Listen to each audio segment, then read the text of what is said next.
Warriors, this is the Spartan Underground. And now, your host, James 300 Foster.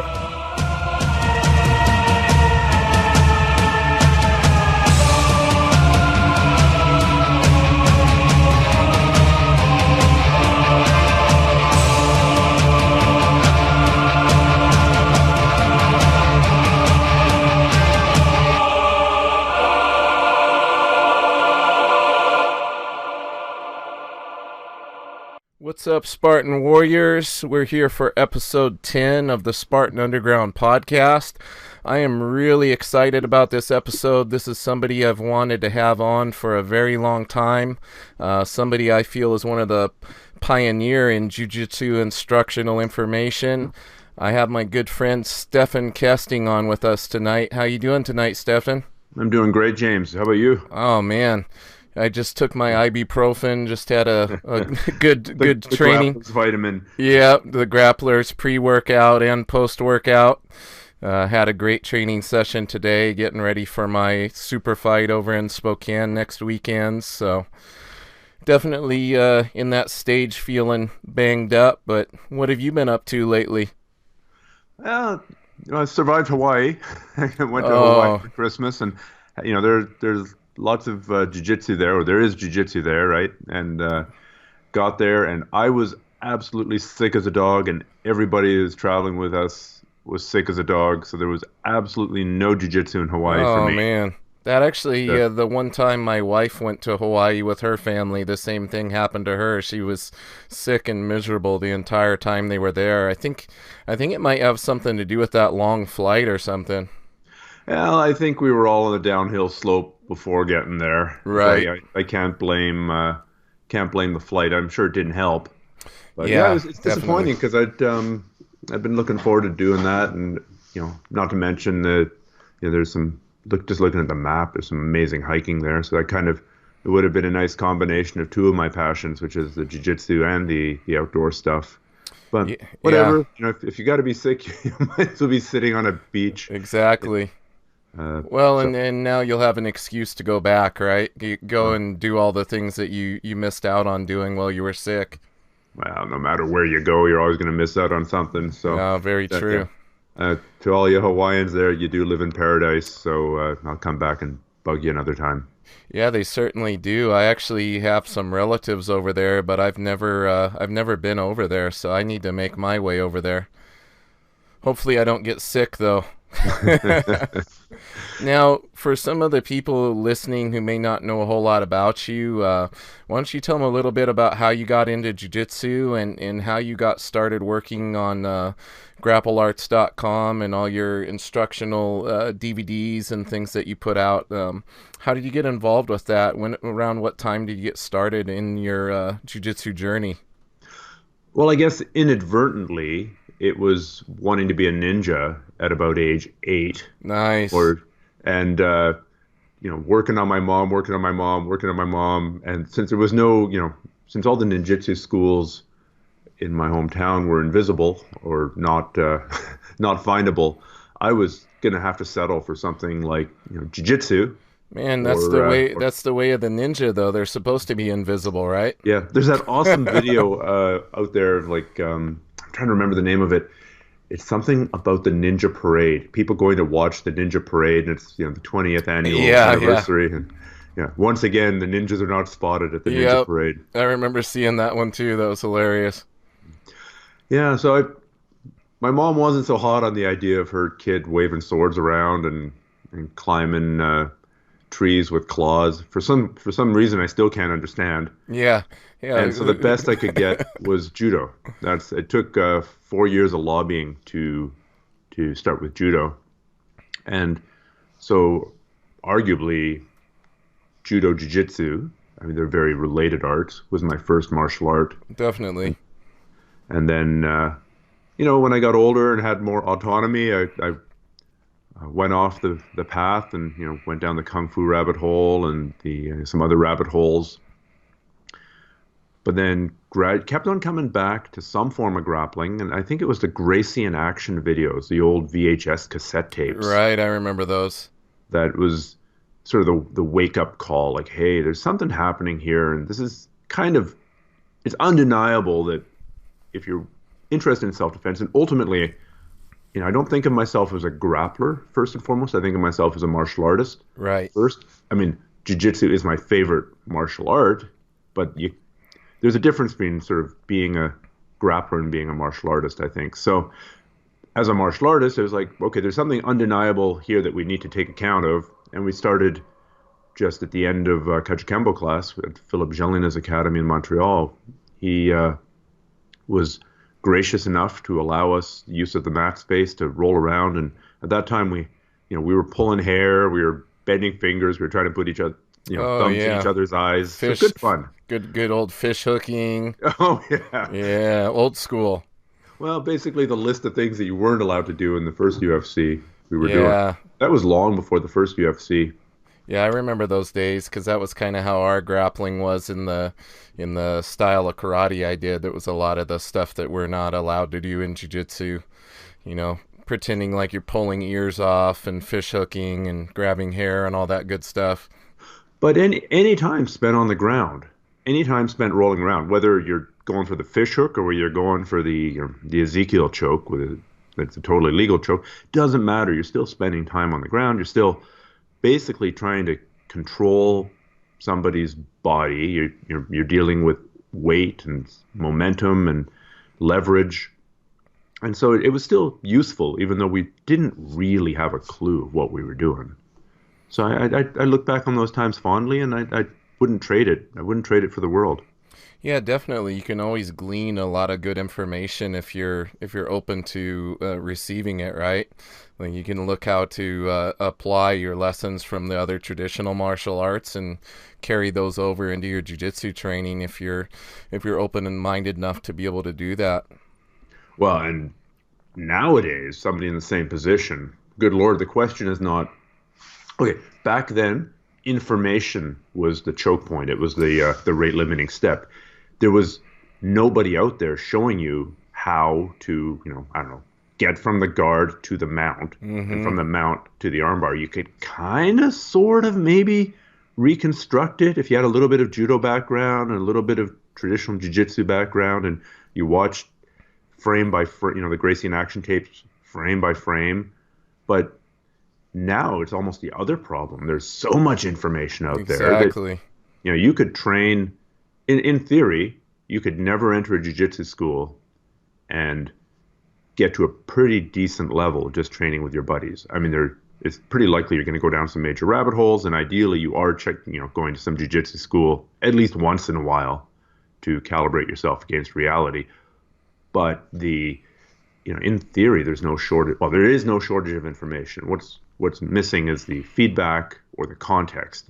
Just because somebody's got this crazy ass helicopter toe hold, upside down, inverted De La Hiva Berimbolo to toe hold thing doesn't mean that it's a good technique. But they did put it on YouTube, so now it's yours. Yeah, take it for what it's worth, right?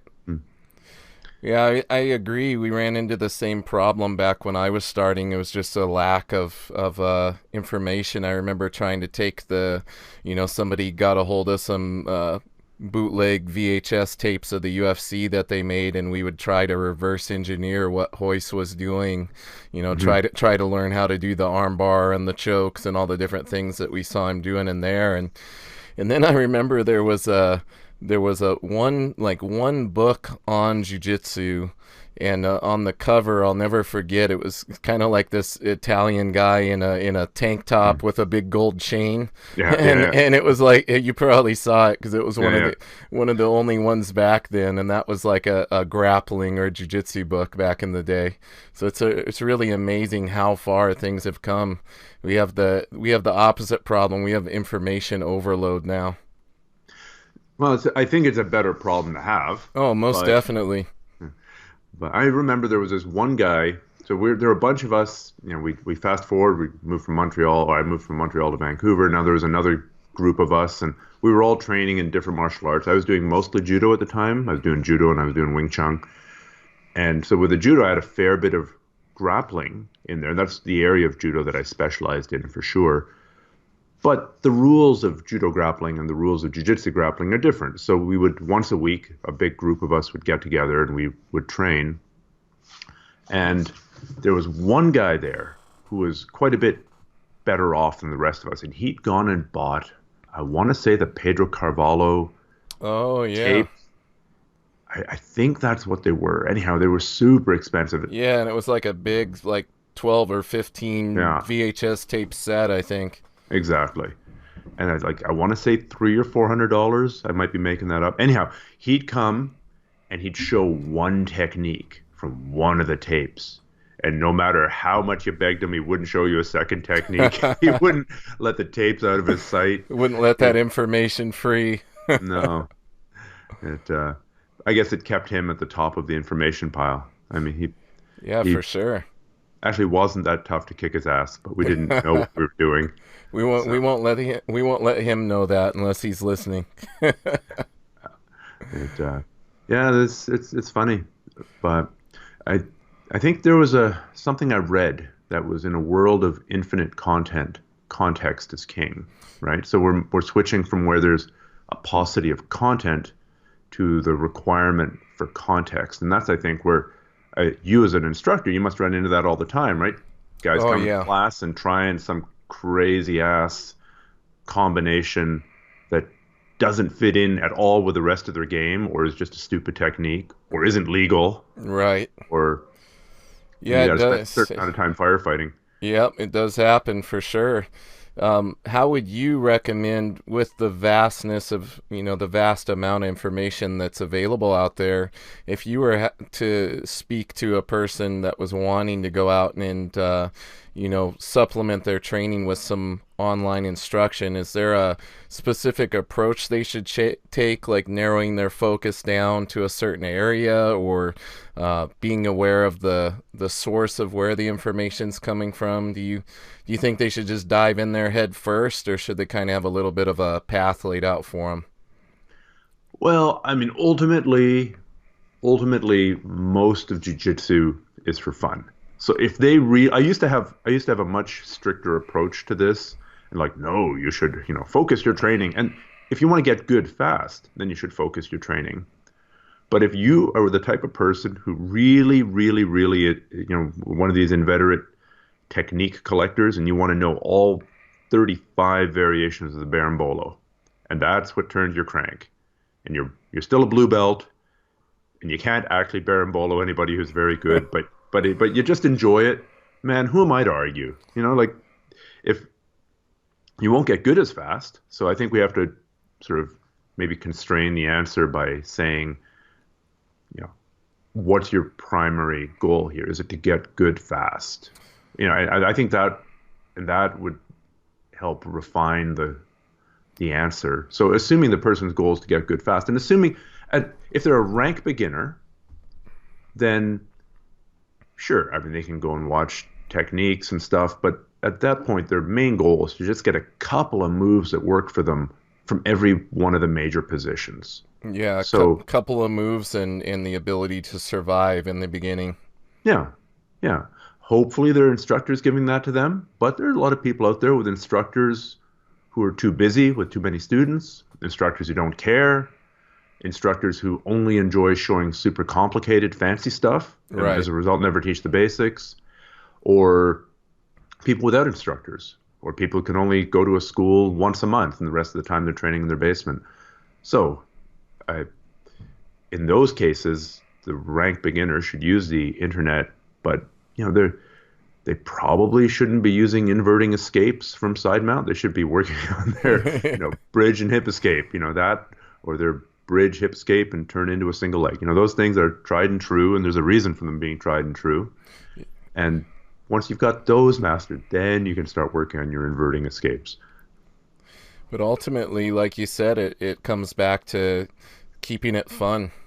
Training in jiu-jitsu should be fun. That's why you should be coming back. And if you're serious, you want to be a world-class competitor and all these other things, narrow the focus a little more, but make sure you have strong fundamentals, and also allow yourself to have fun and go out there and see all the different things that people are coming up with, because there's definitely no shortage of that. Well, it's a little bit, you have to go to both ends of the distribution. If you're trying to specialize in, okay, the last move that I did, or the last position that I did a deep dive into, was the single leg X guard.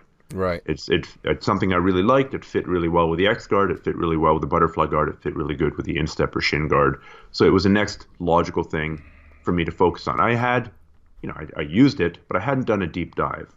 So I'll say that roughly half, I'm making this number up, but maybe about half of my time researching and watching competitors use that position or transition into that position or get out of that position was spent on the single leg X guard. And then the other half was just more pleasure, like pleasure reading for pleasure, or and I think there's a value there too, because if there's some area of jiu-jitsu that's developing that you have no awareness of, that can really come and bite you in the ass. I mean, I'm not a big fan of the whole worm guard thing myself yet. I don't use it much, but I better know what it is. At the very least, I better recognize it when somebody starts, trying to feed my lapel 3 times around my leg and then around my wrist and then tie in a bowline or whatever. Yeah, and from the perspective of somebody who's an instructor, even if we don't want to necessarily add that element to our game, we need to be able to show our students the basic concept and understand how to, like you said, learn how to avoid it if possible and recognize the warning signs and all those things. So if we're closed off to information, it can really be a hindrance. I agree 100%. Also, the best way to learn to defend against something is to learn to do it yourself. And that comes from Eric Paulson. I mean, he's known as a leg lock guy, although he's got an array of skills that go way beyond leg locking. And initially, when he was taught leg locks, because he was going to be going to fight in Japan, where there was a preponderance of leg locks. So like, okay, in order to be able to defend against these leg locks, you need to learn them so you can recognize what's happening. And also, if you know how to apply, say, an armbar. Okay, so to do an armbar properly, your hips should be close to my shoulder. Your legs shouldn't be splayed completely apart. And my thumb should either be pointing straight up or to the downhill side. So that right away, if those 3 things are true, that gives me 3 ways to escape from the armbar. One is to get my shoulder away from your hips, and because then denying you the leverage.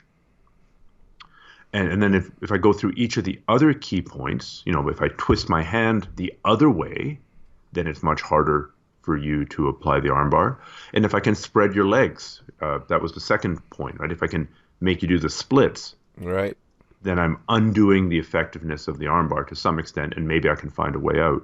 So if you know how to put a technique on really well, sometimes you can reverse engineer escaping from it just by denying the people the key points. For sure. Yeah, that's a big part of it.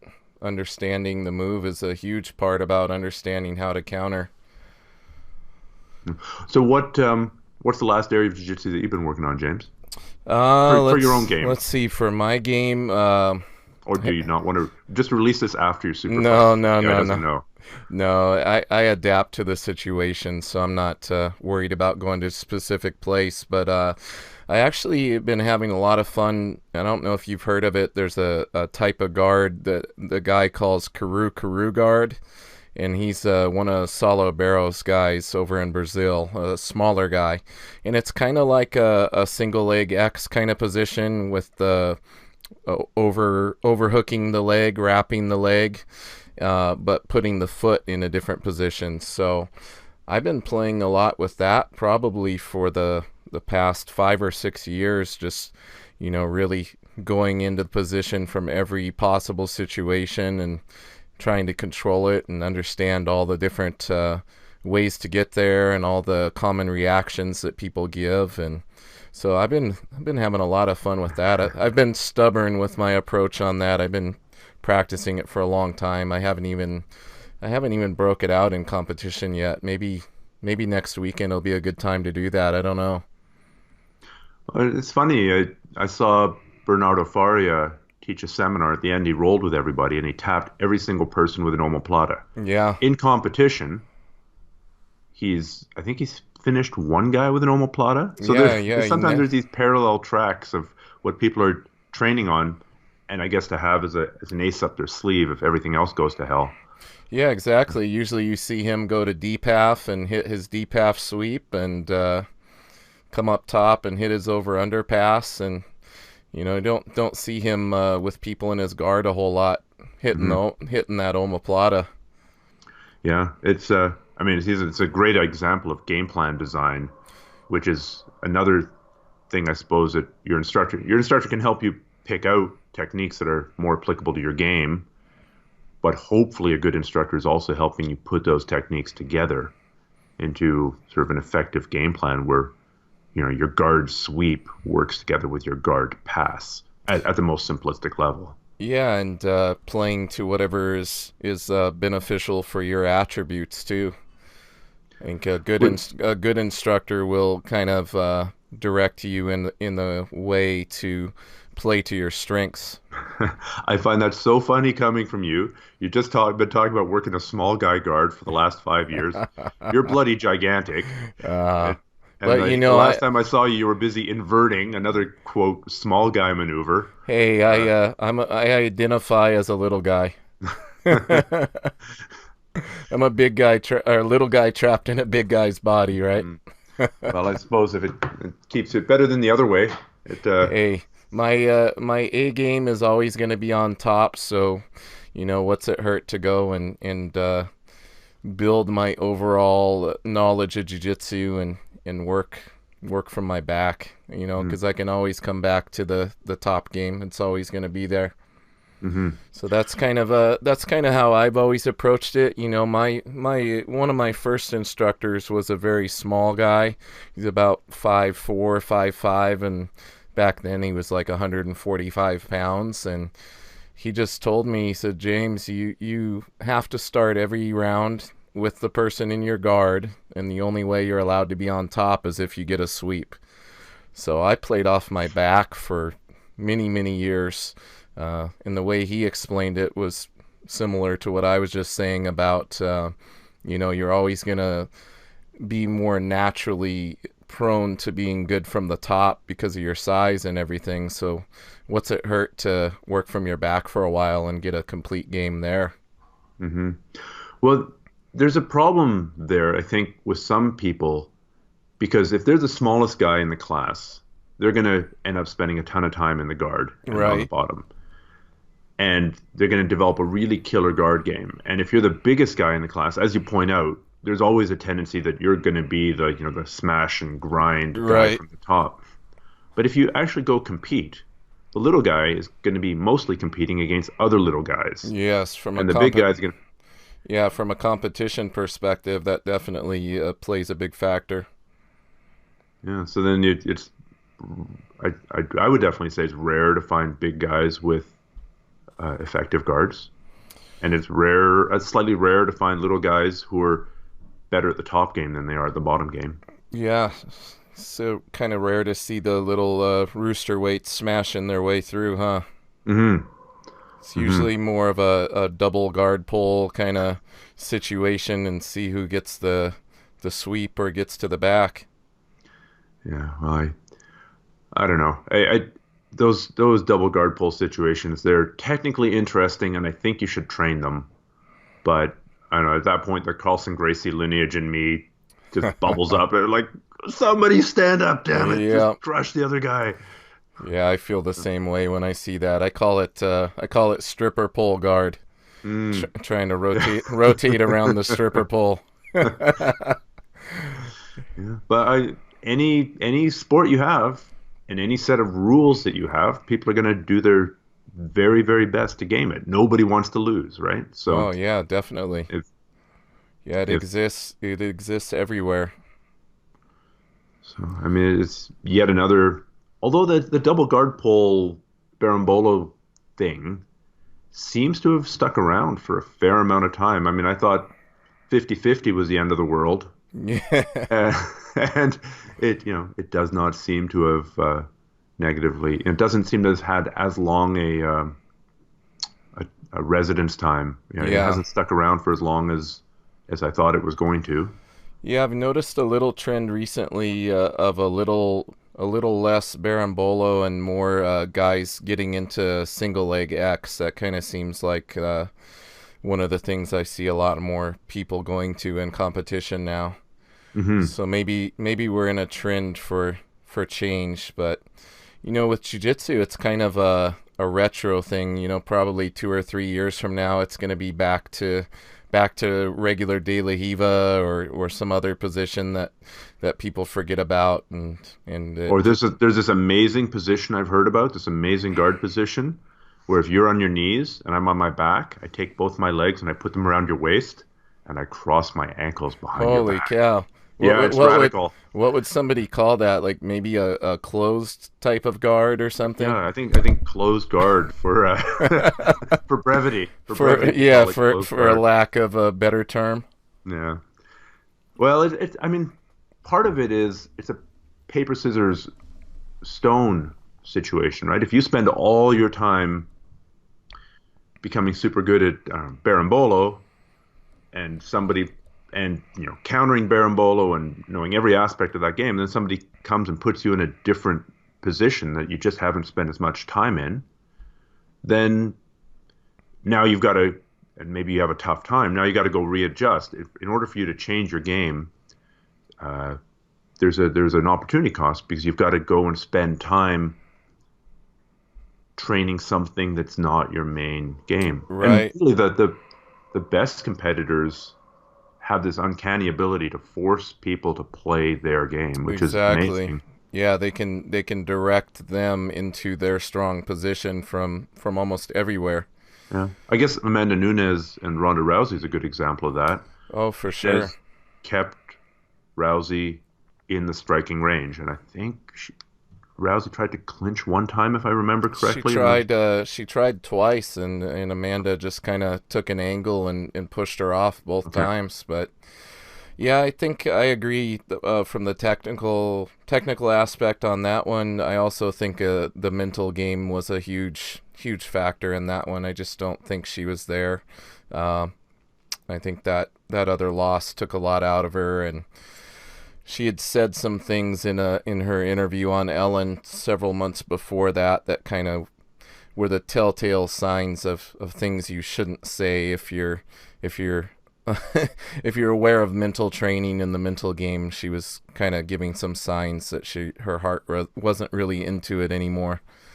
Were those the thoughts of suicide after losing? No. She was actually talking about anytime you see somebody talking about that they're planning to quit before they've even gone in and completed their upcoming fight, that's usually not a good sign.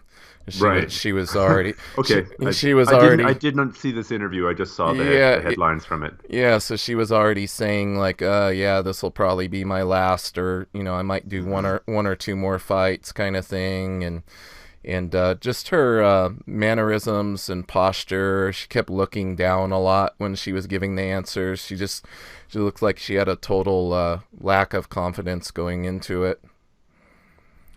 So it was actually I've never been a fan of hers, but it was actually really sad to see. I didn't want to see somebody go out that way, Well, there are very, very few MMA fighters who go out on a high note. I mean, yeah, it's.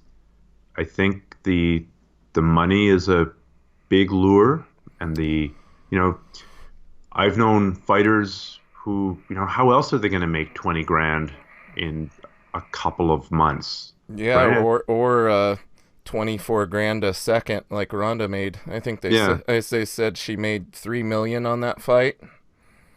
So somebody broke it down, and it was like 24 or 25,000 a second that she was in the ring.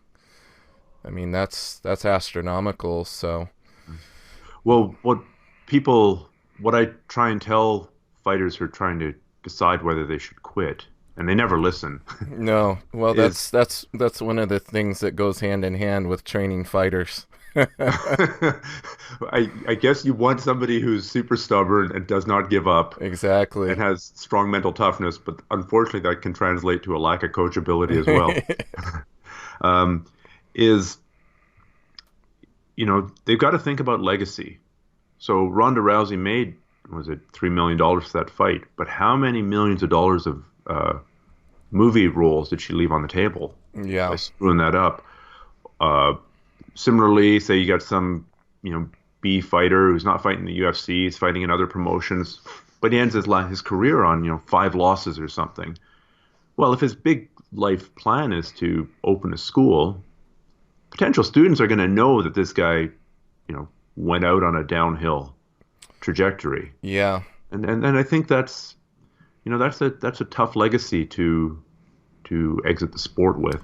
Yeah, it's tough for people that have that kind of spirit that want to keep getting in there. It can be hard for them to, make the decision to quit at the right time. They just, especially the people that start losing and then they keep trying to go back and rekindle that win streak that they used to have, and it just, a lot of times you don't see it work out the way that they would like it to.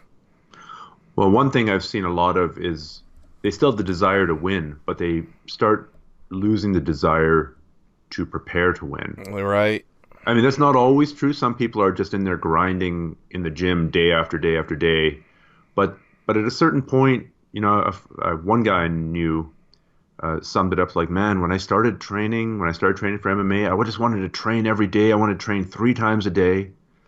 And now I just don't ever want to train. And like when I've got a fight coming up, I'm like, oh, shit, 6 weeks of, I guess I better get started. And Well, that's just not a good sign. Like, yeah. oh, I guess I better get started. Well, and I think you would agree, being someone that's been around it a long time. I mean, MMA training is there's not a lot of longevity in MMA training as a full-time thing. I mean, your body can only take that kind of abuse for so many years.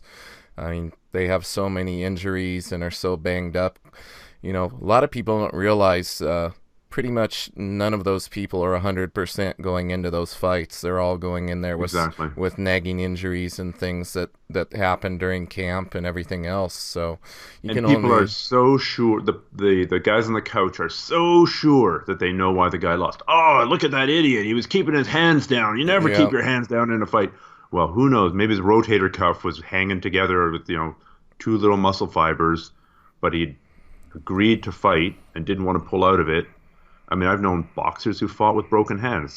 Oh yeah, they're supposed to catch all that stuff in the pre-fight workups, but if they can hide it, they do. And they usually do hide it. Yeah. Or they go in there completely sick. Yep, I've seen that, fighting with staff and everything else. Yeah, it's scary stuff, but Yeah. it's a hard career, and it can be hard to know when to hang it up, for sure. Especially when you love it. I always thought it'd be interesting that when they have those weigh-in statistics right before the fighters fight, and they show the height, they show the age, they show their record, they show their reach. If they could have a separate thing of, and you'd never get this information, of all the medical problems that they're currently dealing with, that would, I'm sure the odds makers in Vegas would like to get their hands on that information as well.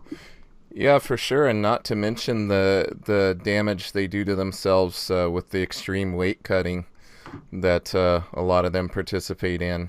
Mm-hmm. I mean, you see some of those people go in there looking like zombies, and your body can only bounce back from that so many times, and then you see these guys like, what's his name, Johnny Hendricks, who's missed weight now 2 or 3 times in a row, to where their body just won't let go of that weight anymore. They can't handle the cuts, especially with the UFC not allowing them to do the IVs after weighing in and all of that. It's kind of thrown a monkey wrench in there. Well, I have it on good authority that back in the day, they weren't only just putting IV, like you'd weigh in close to death, you'd slam an IV in your arm, but that IV would have a whole bunch of good drugs in it too. Yeah. And that was stuff that would be picked up now by the USADA testing, hopefully. Yeah, and that was the other reason why they did that, was because they were saying, hey, they're not just hydrating, they're putting a lot of other stuff in there as well. So They're diluting. yes, exactly, cleaning out the system. So something I wanted to touch on, I mentioned during the intro that I consider you a pioneer in instructional DVD market and online instruction. I mean, I remember that I want to say your DVDs and maybe some of Keith Owen's DVDs were some of the first DVDs that I started regularly purchasing and checking out. You know, what was your thinking or reasoning for wanting to delve into that market? Well, I gotta once again thank Eric Paulson, because I got my hands on one of those ancient VHS recorders. So these were a video camera where you'd literally slap a VHS tape onto the side of it. Yep, I remember those. My parents would rent those from back when we used to have video stores where you could go rent videos. The local one had where you could rent the giant VHS cameras like that. Mm. So I had one of those, and I'd been thinking, I think it was a systematic approach to attacking the turtle, right? First you try this, then you try that, then you try this other thing, then you try this other thing. And so we filmed it in a buddy of mine's rec room in his apartment complex. We filmed it, and I was pretty happy with it. And I made some VHS tape copies, and I sent them off to a friend of mine who was living, a couple hundred miles away. And I was like, oh, what the hell? I'll send one to Eric Paulson, who I knew, and I sent it to a couple other people, my instructor back home. Like, hey, what do you think of this? This, pretty cool technology, this VHS tape thing. And Eric got back to me and said, hey, you should try selling that.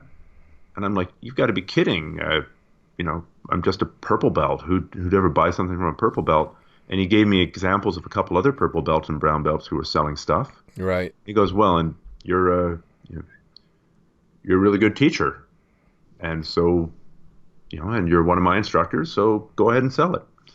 And so I didn't sell that, but it kind of opened the doors to, well, maybe there is a way to disseminate information. And that was back in the day when the standard thing to do, if you won a UFC, I remember Don Fry won a UFC. Oh yeah, they were in the tapes were all in the back of the Black Belt magazine. Yeah, and they would include things like, Don Fry's killer punching combinations, which is valid because the guy was a wicked puncher. Don Fry's takedowns and throws, which is valid because Don Fry was a good wrestler. Don Fry's submissions from the guard, which was a complete crock of crap because Don Fry didn't know the guard from, the turtle position. Right. And it was obvious when he ended up on his back that he had no clue of what he was doing. Yeah, absolutely. And so one thing I promised myself is I wouldn't make tapes or DVDs or apps or instructionals, we'll call them instructionals, about a topic that I didn't feel fairly confident in myself. Like that would be my distinguishing thing. I wouldn't make as many of them. It wouldn't be as long. I wouldn't be able to do the 12 to 15 set VHS tape set like what you talked about, but at least not at that time. But I would constrain myself to talking about what I enjoyed or what I was, what I'd been researching essentially and what I'd been using in my own game. And I put it out there, and the response was pretty good. People liked it, and despite the fact that I think at the time I was very, I wasn't as comfortable on camera then as I am now. I think spending hundreds, if not thousands of hours in front of a camera since then have helped. Yeah, it's a little bit. Yeah, it's just that putting in those hours and getting that experience, just like jiu-jitsu training. Yeah, I probably got, 10,000 hours, but something close to it. If you count all the time, well, I edited my videos back in the day, like the Omoplata video. Oh yeah, I've got that one sitting about. It's over here on my DVD rack, about 2 feet away from me right now. Oh, that's funny. That thing took it took 2 days to film, and it took probably 500 hours of me sitting in front of the computer trying to edit it and trying to figure out video editing software. What software were you using back then? That was Adobe Premiere Oh, yeah. on a custom-made PC that a friend of mine had cobbled together Yep. as the perfect machine for video editing. So I think he didn't know what the hell he was doing. I didn't know what the hell I was doing. So we ended up in there with 2 video cards that were conflicting. I mean, this is still technobabble that I don't get. You're good at that stuff. I get it. You're speaking my language. Okay. But I think 2 video cards that are conflicting is a bad thing when you're video editing. That is, yeah. So, and then I remember putting in 300 or 400 hours editing the next one. I think it might have, or one of the future ones, might have been the butterfly guard one. Yeah, editing it, and then going, the video quality here sucks. I've got to refilm it and throw out all the editing. And so yeah, if you count all the editing, staring at video and listening to myself yabble on endlessly, then I got my 10,000 hours a couple times over, I'm sure. Yeah, definitely. One of the things I've always enjoyed about your instructionals is how you kind of chain things together and explain things in a sequence that's easy to understand. I always found, and I still find today, that a lot of instructionals that come out just kind of jump all over the place, and it can kind of be hard to find the underlying thread that they're getting at. So I really like your approach on that. Was that just something that you did naturally, or was it your intention going into it to structure the instruction in that way? Oh man, I'm half German, so half of me is just the lack of organization in a teaching system drives me crazy. Right. It's just but okay, this may sound like a non sequitur. Winston Churchill once wrote a book. It was about the history of the English-speaking peoples, right? So the history of the British Isles, and then a little bit of the history of America. And his critics said it should have been called A History of the Things That I, Winston Churchill, Am Interested in. Because it just jumped around and covered episodes in history that he thought was interesting. And I think a lot of people make instructionals like that. Their instructionals should be called A Bunch of Cool Things That I Like to Do from the Guard. Yeah. Or A Bunch of Unconnected Ways I Like to Submit People from the Top. And there's some value there, but there's way more value in a system. It's much more important to know how to hook things together and tie them together, and to know, okay, here's what my decision-making process is. When I'm faced with a guy who's on his back and both of his hands are up like this, protecting his face, how do I attack him? What's the first thing I do? What's the second thing I do? Or if it's a instructional on the Kimura, which I haven't done, but if I did one on the Kimura, it would be all the ways to get into the Kimura, despite all the different kinds of resistance, how to hold the Kimura, and then how to finish the Kimura against all different kinds of resistance. So it's many ways into the same position, many ways out of the same position, and to some extent, the ways in and the ways out are determined by what your opponent gives you, because he can't shut down everything all at once. Yeah, exactly. Yeah, I find that a lot of times with instructionals or when people are learning a technique, they're so focused on the end result that they miss the little nuances that you need to be familiar with, as far as, like you said, getting in the entrance into the position is important, the control of the position is important, and then if you've done all those things correctly, hopefully you'll be able to apply the finish. Well, we've talked about single leg X guard a couple of times. The breakthrough for me for the single leg X guard was basically realizing that the core thing is how to off balance the guy when you're in the single leg X guard. Right. If you can't off balance the guy when he's standing there, then he's going to be able to peel your feet out of position. He's going to be able to stuff your knee. He's going to be able to come over in a half guard or mount or backstep, or only bad things will happen to you if you can't keep him on the run. Exactly. So, and it's very similar to the X guard, right? If I get the X guard on you and just do not move, and I'm a statue there, you'll figure out a way how to knock my feet out of place and pass. So in a way that maybe the closed guard you can get away with some positions a little bit more, but with open guard positions, a lot of the process of maintaining it, ironically, is the process of moving around and keeping your opponent moving around and off balance. So once, I didn't know if I was going to, how deep I was going to go with a single leg X until it all clicked for me. That was my clicking point. I guess different submissions and different techniques have points at which they click. I mean, what's been something for you that's just all of a sudden clicked and started working? And do you remember what it was that made it all, like an entire game or an entire position, finally make sense? For me, setting up the paper cutter or bread cutter choke, the entrance into it, and the control of the position, it was a big one for me. Not allowing people to retract their bottom shoulder and get to their side to turn in. That was a big breakthrough on that one, in discovering all the different ways that I could accomplish that same thing once I realized that was the key to the position. And if you were showing that to me, and there was somebody who had no experience with jiu-jitsu sitting and watching, they would just be shaking their head. Yes, I can move my hand here and that blocks being able to turn. Or I can shift my weight ever so slightly this way, in a way that only a jiu-jitsu guy would notice. Yep. Yeah, it's funny, the attention to detail. I remember watching the UFC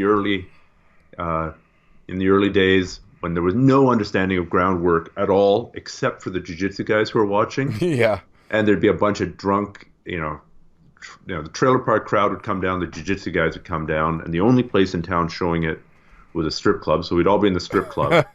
And there'd be somebody pounding on somebody on the bottom, and finally the guy on the bottom would manage to get the guard back, and his knee would pop out at the other side of the person's body. All the jiu-jitsu guys would go nuts. Yep. And all the trailer park guys would look in confusion. Stand him up. Why doesn't he get up? Yeah. You should just get up. Yep. Yeah. Okay. Knock him out. oh, damn. Finally, I've got the part of the plan that I've been missing. Yeah. If only I'd realized that knocking him out was an option. Yeah, it's so easy. Why don't you just do that? Yeah. You put out a lot of content. I've seen you, it seems like you're always putting something out or doing something new. How do you stay so productive, and how do you stay motivated? I know those are like trick questions, but I admire how much work you put in and the frequency in which you put out your instructionals online. A lot of people probably don't realize you do the DVDs, you do the YouTube stuff, you have your own podcast as well. So how do you prioritize and make time for all of that? Well, people talk about, sacrifice. Oh, you got to sacrifice to be a champion. Well, what does sacrifice mean? Sacrifice means not doing something. Right. So I think a lot of it is, the things I don't do. Right. I mean, I don't go drinking. I don't have a TV. I haven't had a TV. I don't have Netflix. I don't watch Netflix. My one escape is going to see the occasional movie in the theater. It's such a busy life that I really like, once a month, every couple of months, going to the theater, turn off my phone, and sitting in blackness and just having an immersive experience.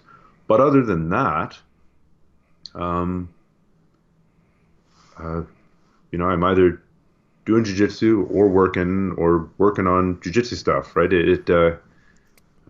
So it would be safe to say that you've made it a priority. Yeah, and I'm sure there are things that I'm sacrificing. What gets weird is when you're, working on some big jiu-jitsu instructional project and you find it cutting into your jiu-jitsu time. Yeah. And you're like, man, but the bottom line is nobody gets to train as much as they want, right? Even the guy who's out there training 3 times a day, 6 days a week, and he's 22 years old, he doesn't think that he's training enough. He might be limited by the fact that he needs to, work a job or, sell drugs or whatever, however he supports his jiu-jitsu habit. Right. Or just his body starts breaking down. But nobody thinks that they're training enough. And so, and also this sport, this game, it's a marathon, right? Like honestly, if you get, I have kids. There have been times that I've been super crazy busy with my kids, right? I mean, on top of all that other stuff, I was homeschooling them for years. Yeah. And, that is not, when you're working a couple of jobs and homeschooling your kids, something's got to go. Yeah. So if during that time, you're just not going to be putting in the same number of hours on the mat as you did when you were younger. And that's just a fact of life. And sport will be there for you when you get back. I speak from experience here. And I'm finally able to pick up my training a little bit, having moved through that phase. And it's a wonderful feeling. And guess what? The sport's still here. Yeah, absolutely. So, jiu-jitsu will always be there for us when we're ready to come back. Yeah. But and if you can do something to keep it alive in the meantime, I mean, you don't, I think, succumbing to binary thinking. Either I'm training 5 days a week, or screw it, I'm not training at all. Yeah. Yeah, I know a couple people like that. It's kind of that all or nothing mentality. I think part of the problem is, say you're training 5 days a week and you're competitive with a bunch of guys, and now you go to a maintenance schedule, right? 2 times a week. That's all you can do for whatever reason, right? Your probation officer only lets you go to jiu-jitsu twice a week. And the people that you used to hang with keep getting better, and you're getting better, but not as fast. And they start kicking your ass. And I think a lot of people find that really difficult to deal with. Yep. As opposed to saying, no. What this proves is that jiu-jitsu works. Right. If you train more, you will get better faster, and you'll be able to kick the ass of people who don't train as often. Exactly. So what are you expecting? Like, some is better than none, always. Some is better than none. So if you can only train once a week, train only once a week. It'll keep, your neurology a little bit jiu-jitsu oriented, then try and do as much as you can on the side by watching video or thinking about it, or not becoming a big fat slob, not overeating, not trying to replace your jiu-jitsu with alcohol. Right. And it'll be there for you when you get back. Yeah, I think the ego can get in the way when these guys have been gone for a long time and they get back and kind of can't come to terms with being getting squished or getting tapped out by people who wouldn't normally do that to them. So it's kind of, I think it leads to that all or nothing mentality, because they're afraid if they can come to grips with it more if they've completely laid off training and come back and that happens, versus maybe doing the once or twice a week and having it happen. The other way that ego can hugely affect your training, on the one hand, you need ego, but on the other hand, if you're slow to tap on something that can seriously hurt you, you can put your training back by months, if not years, and quite possibly forcing an early retirement from jiu-jitsu. I can think of lots of guys running around with neck injuries who can say exactly where it was and against who it was. Yep. Where they got that neck injury from. My neck has been, I've been struggling with it. It's improving because of a couple things that I'm doing, but I can remember the cervical from, the stalks from the closed guard that I thought I could wriggle out of. I know the training room that it was in. Yep. I know the guy that it was against. He wasn't reckless. It was my fault. He kept on applying it. And I thought, I can get out. Pop, pop, pop. And then I yelled. Yep. So that's my own damn fault, and that's ego. Yeah, I know a guy the same thing happened to, and it actually fractured his vertebrae. Oh, really? Yep. Is he okay now? It was years and years ago. He's got to be careful. He's a black belt and runs a school, but he's got to be careful with who he rolls with. That was from a can opener. Guy was inside his guard and did the can opener to open the guard, and that was back before people knew to just open the guard and try to sit up when that happens. And he kept his guard on and refused to tap, and however many neck surgeries later, it's kind of a tough lesson to learn. But it definitely that pride definitely gets in the way sometimes. Yeah, I mean the other, dangerous locks. I mean, if you don't tap out to a rear naked choke, you're going to go to sleep. Mm-hmm. Worst case scenario, do the funky chicken for everybody. But you're probably not going to be damaged for life. But if you don't tap to something like a wrist lock, you can require multiple surgeries to fix that wrist. Absolutely. So anything to do with the neck, any kind of crank, anything, man, just tap. Anything to do with your wrist, man, just tap. Any kind of twisting leg lock, so heel hook or even a toe hold, man, just tap. If you're like a leg lock expert, if you're Eddie Cummings and some dude gets you in a leg lock and it's the Abu Dhabi finals, I understand if you don't. Yeah. But it would suck if in the training, in the dojo, in the training hall, you don't tap to that leg lock because you're trying to prove how tough you are. Your knee goes pop, you tear your ACL, and then you don't ever make it to the Abu Dhabi competition, right? Yeah, then you're out 6 months and 6 or 8 months, have surgery and all of that good stuff. It'll never be the same. Yep. So yeah, it's definitely a important lesson for people to hopefully learn early in their jiu-jitsu journey. You see a lot of people that happens to, and it's 9 times out of 10, it's something that's easily avoidable through just making sure to tap. Mm-hmm. So, do you have any big projects you're working on right now? Anything new that's going to be coming out or that just recently came out that you'd like to let everybody know about?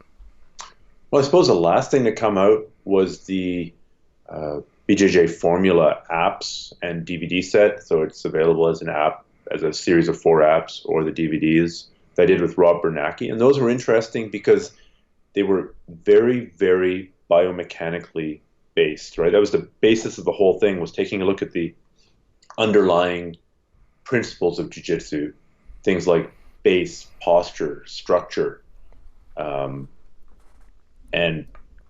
trying to dissect that and see how it applies from the bottom, from the top. And he's quite a colorful guy. I really like him. Most of the people who've taken a look at that product have also really liked it. But you have to be a little bit on the nerdy side, right? If you just want to learn a bunch of techniques, I wouldn't recommend it. Did you title it Jiu-Jitsu for Engineers? We thought about it. You should have done it, man. Maybe the next one. Yeah. Then we would have gotten every engineer on the planet. Hey, exactly. But actually, a moment arm is defined as this. Oh, God. And I've got a smaller little project about the single leg X guard coming out soon.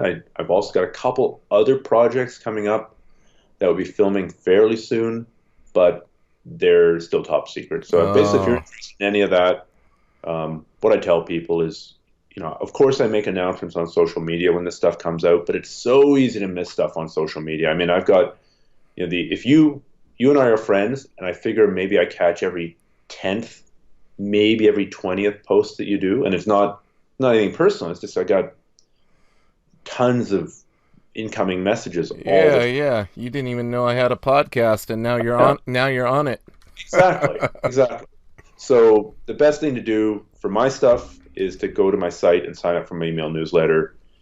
That keeps you current as to all the new stuff that's coming out. And if you don't like what you get, if you think I'm spamming you, if you signed up and you regret it, there's an unsubscribe button at the bottom and you can be gone, and I won't send you any more stuff. So if you go to grapplearts.com/newsletter, grapplearts.com/book, you can download my beginner's guide to jiu-jitsu that I've gotten some really good feedback on.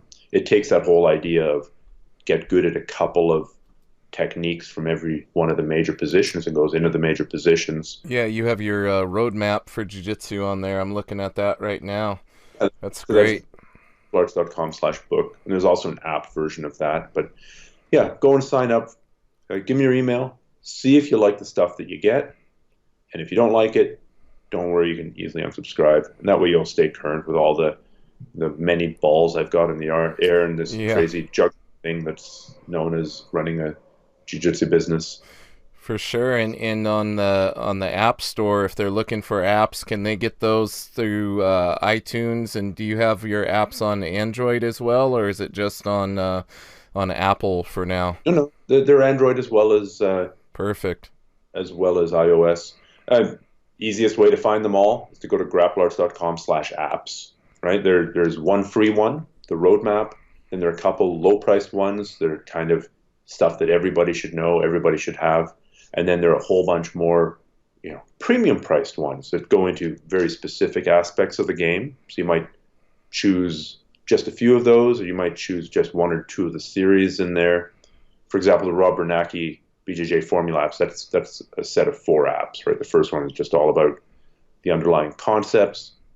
The next one's about the bottom game and how to use essentially biomechanics to make your bottom game much more effective. In the process there, we go into guard retention and guard attacks and guard sweeps. Very cool. The third one is the top position, and the fourth one is the back position. So the back position is the one that's sort of most like a normal, in air quotes, instructional, because it's got, here's 6 ways to take the back. Here's 5 things to do when the guy tries to escape this way. Here's 4 things to do when the guy tries to escape that way. So I think it's like a 3-hour app. I think it's the record now for longest app that I've ever produced. Anyway, that sounds awesome, and I have a lot of your apps, so I can personally attest to the quality of them. So I definitely encourage people to go check them out, and I need to make sure I go and pick up the most recent ones, because there's always a lot of good stuff I can take away, a lot of good details.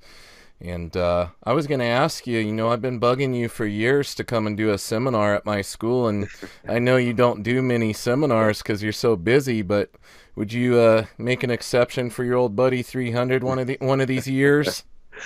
Definitely. One of the main things, honestly, holding me back from doing them for the last 10 years, my kids were young, right? My kids were young and they needed me. Yeah. And Dad had a family's important. Yeah. So now they're a little bit older. It's slowly giving me a bit of flexibility to do things like that. I really enjoy the traveling. It's not always easy to get the scheduling right, but let's find a way to make it happen. Yeah, I'd love to do that, and I'd love to come back up there and visit you again. It's been way too many years. Yeah, it's crazy. You blink and 10 years go by. I know. I can tell by all the gray in the side of my beard on both sides here. the distinguishment being added. Yeah, I call it my wisdom. I earned every one of those. Well, any final shout-outs you want to give before we say goodbye on here? Man, you know what? I'll make it to my training partners. Like, over the years, yes, instructors are incredibly important. But the people that are most responsible for you getting better on a day-to-day basis are your training partners. So, if I go down the list of names, I'm going to miss them for sure. Dennis Kang, Vlado Skrepnik, Adam Ryan, Mo Perry, Chad Scans, Jean-Francois de Rochemont, Richie Yip, especially Richie, my main training partner now, Scotty McKeegan. Man, I'm going to be missing people left, right, and center, and I apologize. I should have had a list. But yeah, if you've ever trained with me, I thank you, because it's, hopefully it was good for you, but it was certainly good for me. That's awesome, man. What a great way to end the podcast. Our 10th podcast now. We're going to be putting out a lot more episodes this year, hopefully, and I just really want to thank you, and I appreciate you taking the time tonight to come on the show. And hey, if you'll have me, I would love to be on your podcast someday. Let's do it. All right, my friend. Awesome. Well, listen, let's talk later about that seminar.